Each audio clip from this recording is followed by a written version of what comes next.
trigonometric substitution is today's theme, okay? And we're going to do it by way of looking at some worked examples. So page 469 in the new, looking at this integral here. We're going to try doing this. Now, we've been looking at algebraic substitution. So you might be tempted to say, okay, let's let cos 4t equal u. And if you think back to the examples we've been doing and look at one we looked at a bit earlier, or you've been playing around with this one, if I let u equal sine theta, then when I differentiate that becomes cos, and you find that that cosine that's here with it cancels out with that cos underneath, and it works, okay? So looking at this problem, it's not going to work, but because if I were to let u equal cos, then differentiate that gets sine, and there's no sine function on the top to cancel out the sine function underneath. So this won't work. We have to use a different method to do this. Remember, as with all these techniques that we're going to look at, the idea is to get the integral to look like a standard integral. That's what we were doing with the algebraic substitution. And you've got your table of standard integrals. So that's what we're going to try and do. And what we do to do this is to use some trigonometric identities. So for this example, let's look at how the correct identity to use is arrived at. So we're going to arrive at the identity that you would use to do this substitution. In practice, though, we've got a standard set of identities that we use for a given situation. And eventually we learn to recognize these different cases. This table here on page 470 in the new textbook shows us what that looks like. So, oh, I thought I put that table in here. Oh, I have in your notes, haven't I? I have in the notes, yeah, but not in here. So let me just do that. So this table gives us the identities, the trigonometric identities that you might use. And the textbook goes through some examples of them. So, for example, if I want to integrate something that's got cos squared in it, then I use this substitution, and work problem number 1 goes through an example of it. If I've got something to integrate that's involved sine squared of x, then this is the integral that I'm going to do, which uses this trigonometric identity. Work problem 1 goes through an example of it, and so on. So if I've got a tangent squared or a cotangent squared or a cos to another power, n cubed to the power 4 or whatever, multiplied by sine to many powers, if either m or n is odd but not both, we use this identity. If m and n are even, we use this identity. And it's a case of looking at the work problem, seeing how it works. These go through them, and so on. So there's quite a few of these things.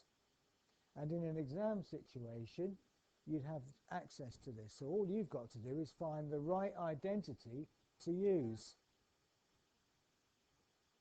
I want to look at 1 or 2. Obviously, it's quite an exhaustive list, and we could spend a long time looking at these things. But what I want to do is just go through 1 or 2 and then leave you over the next few weeks or so to just try some of these out and let me know how you get on with them. Okay? Christmas is coming, so, you know, yeah. So let's look at 1. Let's try this one. So we want to write cos squared x as a standard integral, because then we could do it. The trick is, or the skill is, in picking the relevant trigonometric identity to do that. And as I've said already, the table shows you. So in reality, what we're going to do is, if we've got something like this to do, look at the table and say, ah, right, it's a cos squared one. So therefore, I'm looking at the table, it's going to be this top one, number 1. Okay? But I want to just go through the process of forming this trigonometric identity. We use the compound angle formula that you might remember from BTEC. Cos A plus B equals cos A cos B minus sin A sin B. Ring any bells? So therefore, cos of 2a, if a and a are both the same thing, so the cos of 2a is like the cos of a plus a, that's going to give me cos A, which is cos squared a, minus sin A, which is sin squared a. Then what we do is we say, here's another identity, cos squared a plus sine squared a equals 1. So if I rearrange this for sine squared a equals 1 minus cos squared a, then cos 2a turns out to be cos squared a minus 1 minus cos squared a, which is 2 lots of cos squared a minus 1. And that's the key identity. We rearrange this. Remember, we're after cos squared a on its own because we want to make this substitution at the top here, going back to the previous page. We're after something for cos squared. So we go back to here, rearrange this for cos squared. So add 1 to both sides and then divide by 2. We get that cos squared a equals this. So we make the substitution cos squared a equals a half 1 plus cos 2a. And that's the identity that we use. This is the trigonometric identity. This is the trigonometric substitution.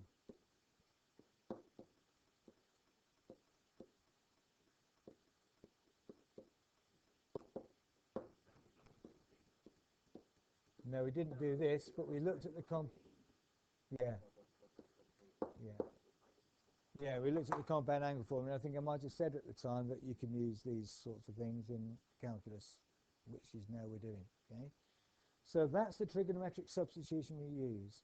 So instead of cos squared a, we're going to use half 1 plus cos 2a, whatever that is, and then try and do the integral.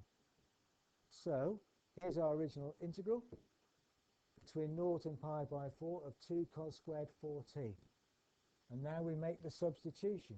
Instead of cos squared 4t, we're going to write half 1 plus cos 2 lots of 4t, which is 8t, which gets us to here.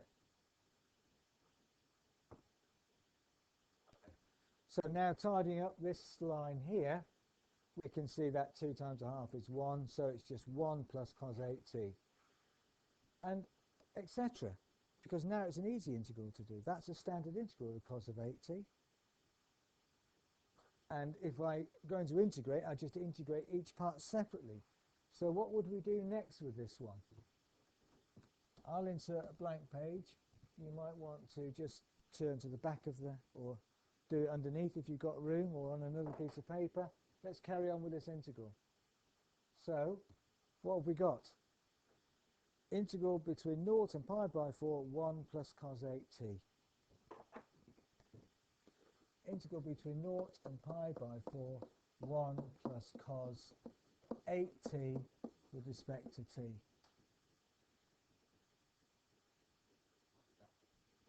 So this becomes this in square brackets, because we've got to put the limits in.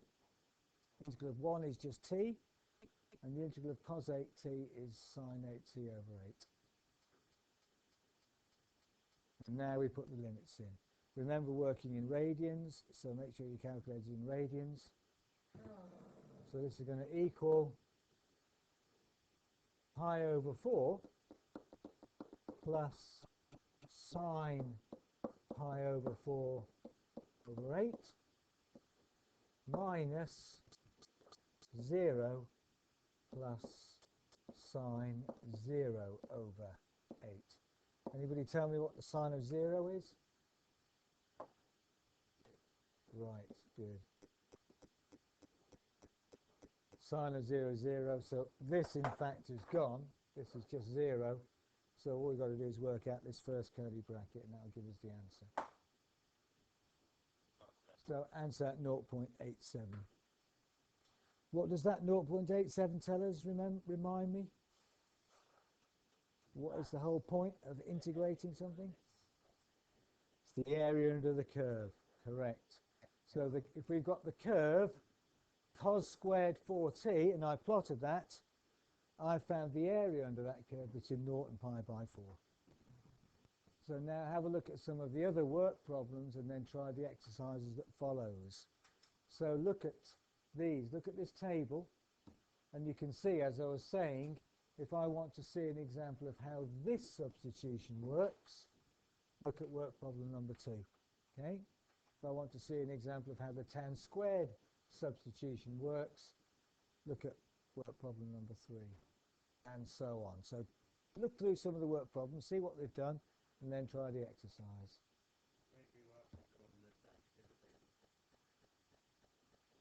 Yeah. I'll just add that here then. So it might be worth just saying, you know, at the end, of course, adding these integrals to your table of standard integrals that you might have done already, actually. I think we've mentioned these before. The integral of sine is minus cos, a coming out and going underneath. Integral of cos is 1 over a times the sine.